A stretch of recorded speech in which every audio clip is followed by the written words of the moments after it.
Bismillahirrahmanirrahim. Alhamdulillahirabbil alamin. Wassalatu wassalamu ala mabu'uthi rahmatil alamin sayyidina Muhammad sallallahu alaihi wasallam. Sahabat Rabbaners yang dimuliakan oleh Allah Subhanahu wa taala, mengenai membaca surat Al-Fatihah yang benar, seharusnya kita sebelumnya mengetahui kenapa kita harus baca surat Al-Fatihah dengan cara yang benar. Yang pertama, karena Al-Fatihah ini adalah salah satu rukun di dalam sholat. Maka ketika rukun yang dalam sholat ini tidak benar, maka batallah sholat kita. Jadi selama kita memperbaiki bacaan surat Al-Fatihah kita, maka insya Allah termasuk ya mudah-mudahan Allah mengampuni. Nah tapi kalau kita misalnya ya sudahlah yang penting aku baca, mau nggak bener nggak mau tahu ya udah penting baca aja, ngaji aja, itu tidak benar juga, tidak dibenarkan juga, karena selama kita berusaha, nah di situ insya Allah termasuk ma'fun anhu, walaupun misalnya ada salah-salah berat dalam melafalkan surat Al-Fatihah, kita insya Allah selama kita ada berusaha untuk memperbaiki bacaan kita, ya insya Allah mudah-mudahan salat kita diterima. Itu yang pertama. Yang kedua, membaca Al-Quran dengan cara yang benar itu adalah perintah dari Allah Subhanahu wa taala. Dalam surat Al-Muzammil, Allah Subhanahu wa taala berfirman, warattilil Qur'ana tartila, ya, bacalah Al-Quran dengan bacaan yang unggul atau bacaan yang benar, ya. Nah, bacaan unggul ini tentu pasti ada caranya, ada setiap huruf bagaimana cara melafalkannya, setiap panjang pendeknya ada takarannya. Nah, di sini mungkin untuk tahap pertama kita akan belajar bersama-sama cara membaca surat Al-Fatihah dengan yang benar. Baik, kita mulai dari ta'awudz. Karena bila membaca, mungkin sahabat-sahabat di rumah boleh membuka Qur'annya ataupun membaca bareng-bareng sama Kak Nabila. A'udzu billahi minasy syaithanir rajim. Bismillahirrahmanirrahim.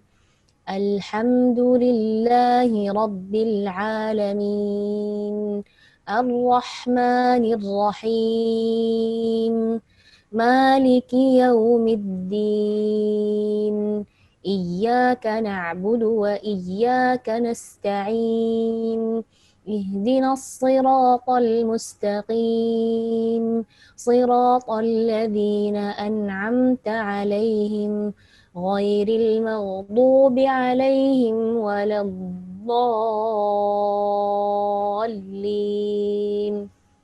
Amin. Perhatikan karena bila ketika membaca pertama, membaca surat Al-Fatihah ini diawali dengan ta'awudz dan basmalah.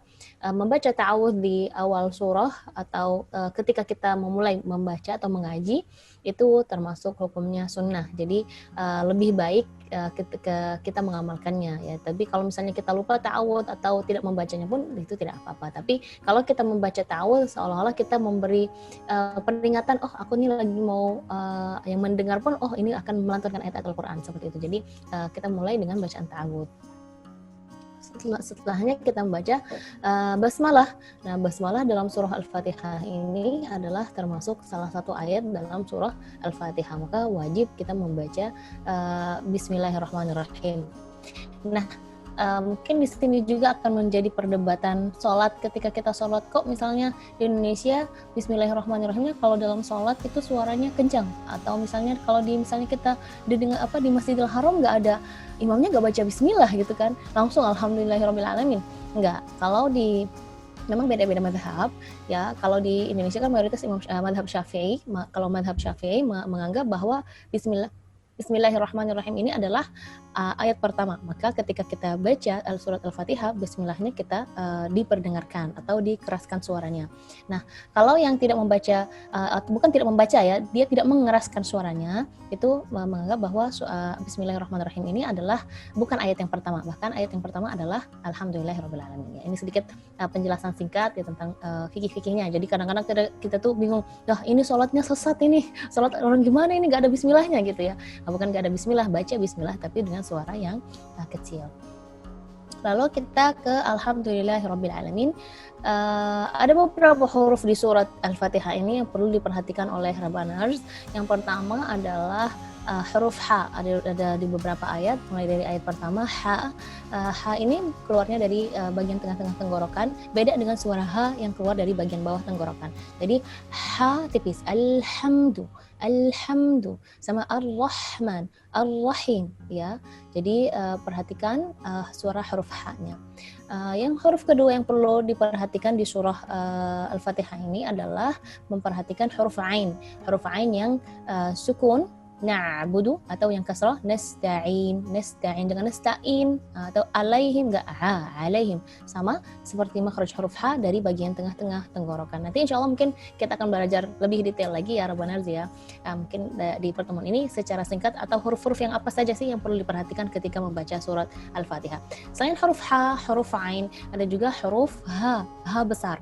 Ha besar, kesalahan yang sering terjadi ketika melafalkan misalnya ihdina atau alaihim, yaitu keluarnya dari lidah alaihim atau ihdina, bukan tapi karena bagian bawah tenggorokan. Jadi keluarnya lembut, keluarnya tidak terlalu ngebas, jangan enggak, tapi atau ha enggak, tapi ihdina alaihim, ya seperti itu. Huruf yang ketiga, ini udah ketiga. Huruf yang keempat yang perlu diperhatikan adalah huruf ghain.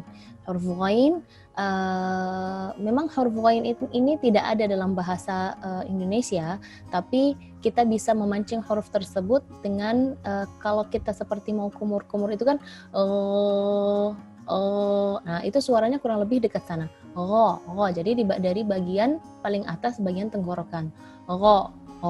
Maghdubi, ya seperti itu. Dan bukan magdubi, ya bukan magdubi, dia maghdubi. Jadi soft dan lembut. Terus huruf yang terakhir yang perlu diperhatikan adalah huruf dhad. Huruf dhad ini beda dengan huruf dal, ya, karena bukan waladolin atau magdubi, bukan maghdub, karena huruf dhad ini keluarnya dari pinggir lidah kanan atau kiri atau dua-duanya dengan gusi geraham bagian atas kanan atau kiri, atau bisa dua-duanya tergantung lidah, pinggir lidah kita mau fokusnya ke arah yang mana. Jadi sebenarnya huruf dhad ini termasuk huruf yang dimana kalau huruf-huruf yang lain punya satu tempat saja, tapi kalau huruf dhad punya 3. Jadi kita milih mau bagian kanan atau bagian kiri lidah, pinggir lidah, ataupun dua-duanya. Jadi bebas. Ya, jadi ini ada beberapa huruf yang perlu diperhatikan ketika membaca surat Al-Fatihah. Jadi semangat ya Rabbuners untuk memperbaiki bacaan surat Al-Fatihah. Insya Allah salat kita makin bagus. Ya. Rabbani, gak pakai lama, Rabbani, super praktis multifungsi.